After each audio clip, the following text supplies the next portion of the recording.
wrong. Dominique, the Chiefs' issues on offense are behind them. Right or wrong?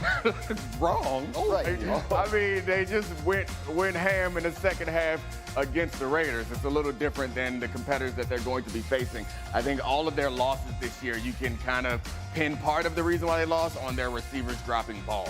And so it's really hard to say that their answers are problems are behind them when they don't have an answer to that question.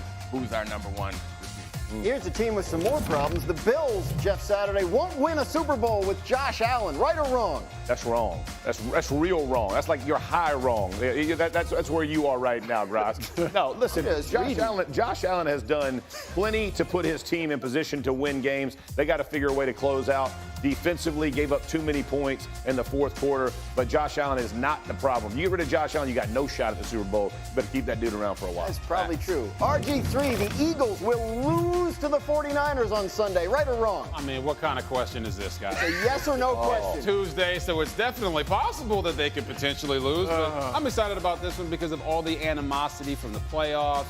Niners didn't have a QB, or should I say they got their QBs knocked out of the game. Yeah. This is a big statement game, prove-it game. The Niners want to get their bike back, and they're playing at a really high level right now, but they got Jalen Hurts on the other side for the Eagles, and he is all Vegas. Somebody changed the name of the game. It's not right, wrong, or definite possibility. It's right or wrong. You let them run wild. And the 10-1 Eagles are a 2.5-point underdog against San Francisco on Sunday, according to ESPN Bet. 10-1. Our analytics also agree. They give the Eagles just a 44% chance to win. So what's going on here? Are we surprised that the 49ers are the favorite in this game? Absolutely. Sirianni has that post. It's already posted in the locker room. It is posted all around. You think people respect you? Nobody respects you. Look right here. Oh yeah, it's already up there. You're underdogs at 10-1. Has that ever happened? Has that ever happened in league history? Being 10-1 and at home, and now you're basically a 3-point dog. It has not happened in the Super Bowl era, so that encompasses what, almost 60 years yeah, of it's league a long history. time. So, yeah, I mean, they're putting a lot on this rest disadvantage that the Eagles have, and I think, could I see the Eagles lose this game? Yes, but should they be favorites? Like, I think they should. Yes. And you see the way that the 49ers have, when they're healthy, I think that's probably what they're looking at, is when the 49ers are healthy, they give teams hell. And right now, the Eagles are not as healthy as they want to be across the offensive line, and they've been in a lot of these. Lane Johnson.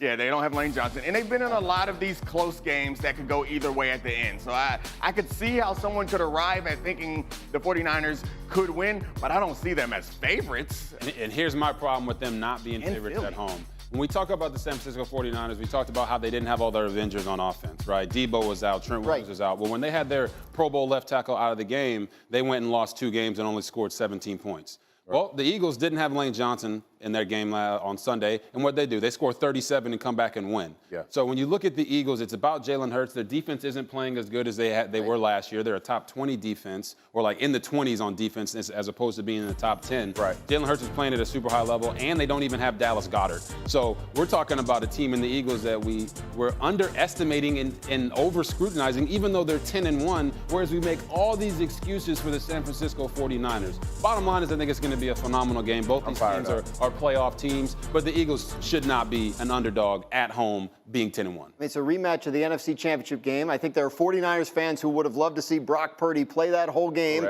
and maybe give them a shot to win it. He got hurt early and couldn't do it. Like, are you buying Brock Purdy and his ability to go into Philadelphia and win a game like this? Well, see now you put me in a tough spot. Definite possibility. You put me no, because I'm a believer in Brock Purdy. Right.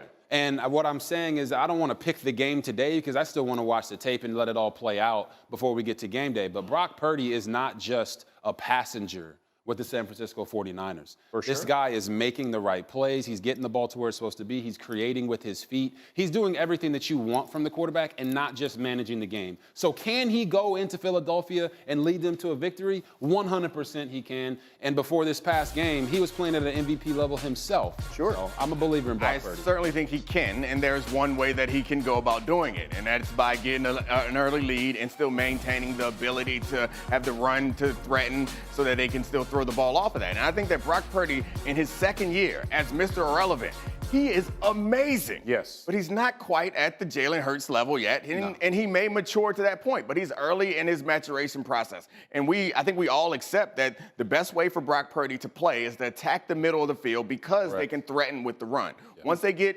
down by a bunch and you're like, hey, you're down by 2 scores in the second half. Now we know that you're not going to run the ball. We know that you're going to throw it. We haven't seen Brock Purdy be able to do that in these situations. So it's important for the Eagles to get a good start. I think that's the big issue for me is that even if you're down 10 points or 40, you still feel like Jalen Hurts and this offense can come back and find a way because they've shown it, right? If that happens to San Francisco, do you feel that? Now, listen, Ayuk's going to be there. Deebo Samuel's there. Christian McCaffrey's there.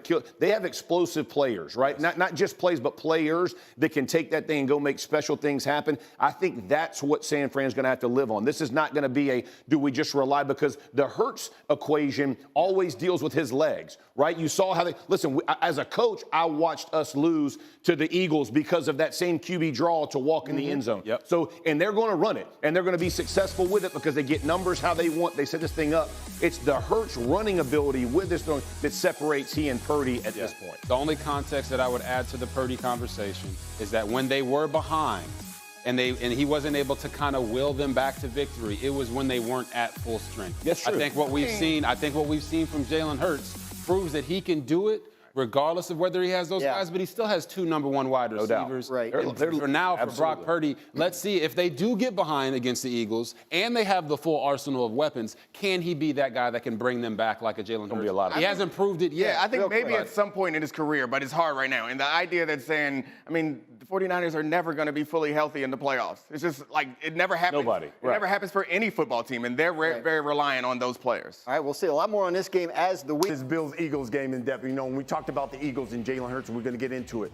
I want you to talk to us about some of the plays, especially with Jalen Hurts, that he made, especially to win that football. Well, if you go back to the Kansas City game, they win the game by a designed empty quarterback draw or quarterback run. And if you go to the most important moment in this game, it's going to be that overtime run by Jalen Hurts. And Buffalo decides to get overly aggressive. Jalen Hurts gets essentially a walk-in touchdown. But again, Philadelphia in the moment goes, we're going to go to who we are the very best. So 3-by-1 formation, trips at the top, and a single receiver at the bottom. Now, a couple of things stand out. Number one, look at the alignment of DeAndre Swift, the back.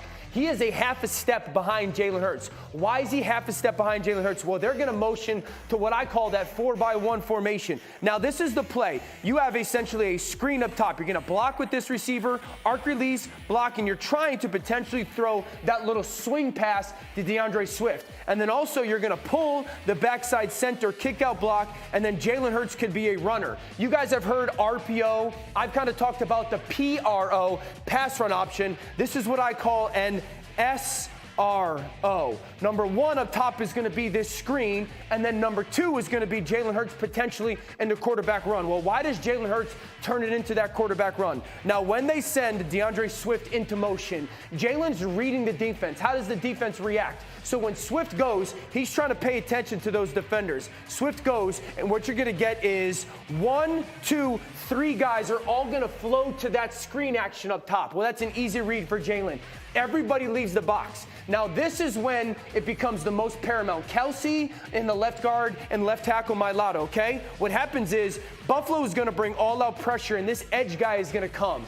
The left guard and left tackle have to do a really good job of assessing, okay, because this edge rusher is coming on the outside, the 2 inside guys are actually going to stem inside as well. So they have to do a great job of setting and then stepping down and making sure that they get those blocks done. And then here comes Kelsey on the edge, essentially turning this into a trap block off that edge defender. Jalen Hurts realizes those defenders flow over the top. It's an unbelievable block by Jason Kelsey to make that trap block. That's why he's one of the best players in football, and it's a walk-in touchdown for Philadelphia. Now, I think it's wildly interesting that Buffalo decided to all-out pressure because Kansas City did the same exact thing last week versus Jalen Hurts and the Philadelphia Eagles, walk-in touchdown. This time, they have the screen as option number 1. Jalen sees the defense flow, walk-in touchdown. Beautiful job adjustment on that left side of the offensive line. Kelsey on the kick-out block. Yeah, really impressive. And I want you to take a look here with the Eagles and their win.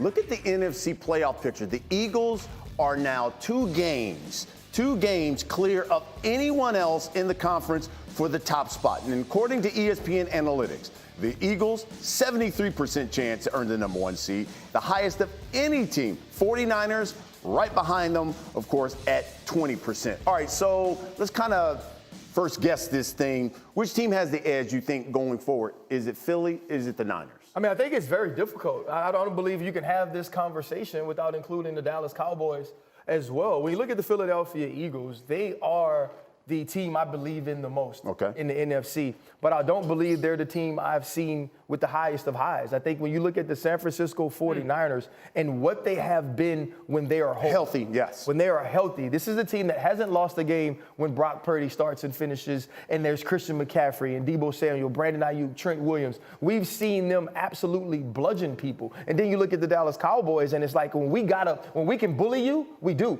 We blow you out of the arena. And then it's the Philadelphia Eagles at 10-1 after being the defending NFC champions, showing you that it doesn't matter what it looks like for 60 minutes as long as at the end of 60 minutes they're up. Right now, they would